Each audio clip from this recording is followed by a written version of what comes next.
Baru aja lewat di berandanya gua di TikTok nih, katanya cewek gila mana yang udah dikasarin, dikata-katain gak enak segala macem tapi masih aja bertahan gitu kan, masih aja sayang, masih aja mikir oh itu dia sayang sama gua gitu kan. Di sini gua cuman mau berbagi pengalaman gua ya. Jadi dulu gua itu dari kecil kenyang yang namanya disabet ban pinggang. Kelas 3 SD gua udah diusir dari rumah gitu ya, udah diancam mau diusir segala macem. Terus yang namanya disabet ban pinggang itu sampai gua bilang, kok nggak sakit nih, sambil gua ketawa. Saking seringnya mungkin ya kayak gitu, dituntut harus pinter kayak kakak-kakak, dituntut harus belajar ini belajar itu kayak pantau, sampai gue stres, dikata-katain, dipanggil juga suka dipanggilnya bukan nama tapi jing, nyet gitu kan. Terus kalau bapak marah itu suka bilang dasar lu setan, anjing segala macem gitu kan, pokoknya kasar lah kata-katanya bapak gue tuh. Gue belajar dikatain kena angin apa lu, kemasukan setan apa lu, tumben amat belajar. Nggak belajar karena dimaki-maki, belajar dikatain kayak gitu. Ibu gua jarang ngebelain, diem aja gimana.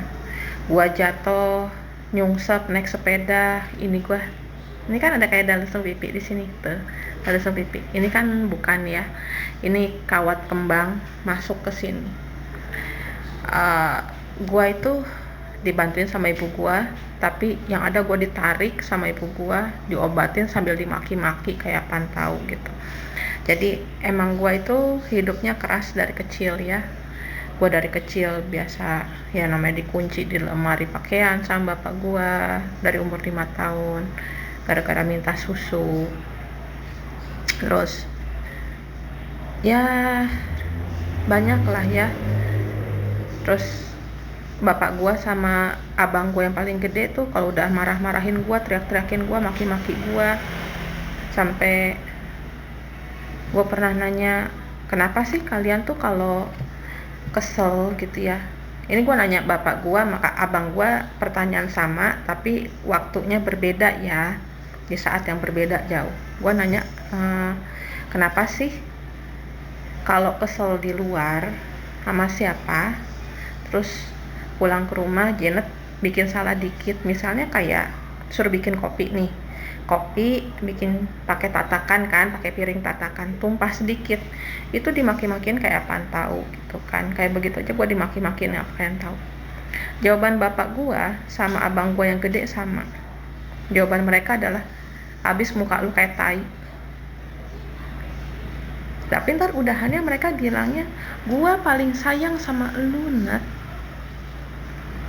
Abis gua dimarah-marahin, diteriak-teriakin, dimaki-makiin, abis gua disabet, abis gua dipukul, abis gua diapain, mereka tuh ntar pasti bilangnya gua paling sayang sama lu Nat. Sampai sekali waktu gua itu bapaknya anak-anak gua nih ya, itu mukul gua, nonjok gua di rumah temen gua gitu kan, di rumah temennya gua, teman gua yang ajak buat laporan ke polisi. Gua bilang nggak usah, nggak apa-apa kata gua tuh, udah nggak aneh kok kata gua gitu ya. Enggak, lu ini lu kan lagi hamil gini, dia harus tanggung jawab kan, lu lagi hamil, masa lu minta tanggung jawab malah ditonjok kayak begitu. Ya udahlah nggak apa-apa, itu kan ya mungkin bentuk sayangnya dia ke gua kayak begitu, lagian juga udah biasa kok kata gua gitu kan. Gua sakit juga kayak gimana gitu kan. Jadi kesalahan, tolonglah ini kalian ya laki-laki ya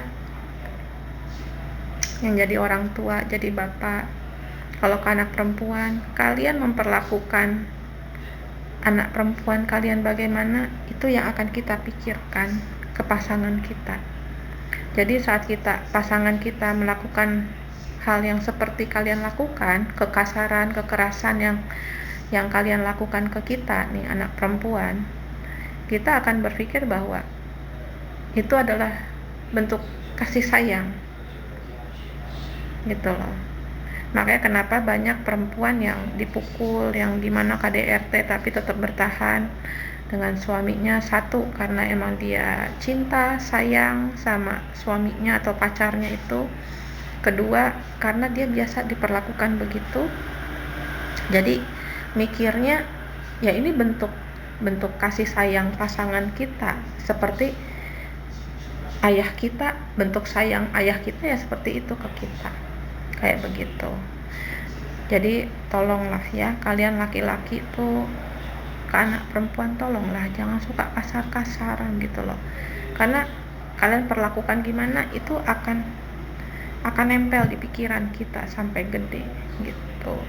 Kalau nggak ada yang nyelamatin kita, ya kita akan terus di dunia itu, dan itu akan terulang lagi ke anak kita. Jadi saat kita punya anak pun, saat kami punya anak pun, kalau melihat anak perempuan dipukul sama bapaknya, ya kita juga akan diem aja. Nanti itu akan terus berulang. Polanya akan turun menurun gitu loh. Tolonglah ya, kalian laki-laki ke anak perempuan tuh tolonglah jaga kami gitu loh. Jangan sakitin kami. Apalagi sampai pelecehan gitu ya, yang gimana. Tolonglah rangkul kami anak-anak perempuan begini, jangan sakitin kami kayak gimana. Kami lihat kalian selingkuh dari ibu kami, maka kami juga akan mencari secara apa ya, tanpa disadari kami akan suka dengan laki-laki yang pada brengsek. Kami akan terjebak dengan laki-laki yang brengsek kelakuannya gitu loh, tanpa kami sadari. Kami nggak mau punya pasangan yang kayak bapak kami, yang suka selingkuh, yang suka mukul, yang suka begini, suka begitu. Tapi kenyataannya kami justru mencari orang-orang yang laki-laki yang seperti ayah kami gitu loh. Jadi jangan bikin anak kalian tuh mencari dapat pasangan yang salah gara-gara kelakuannya kalian ya. Tolonglah para laki-laki, ini gue mohon banget lah, jangan sakitin istri kalian gitu kan, apalagi di depan anak-anak itu akan benci kalian banget, beneran akan benci kalian. Makanya kenapa banyak anak-anak yang gak mau peduli dengan bapaknya, karena kalian harus sadar, kalian memperlakukan ibunya mereka bagaimana, kalian memperlakukan anak-anak itu bagaimana. Jadi kalau satu hari saat udah tua kalian gak diperdulikan dengan mereka, jangan salahkan mereka, berkacalah pada dirimu sendiri ya.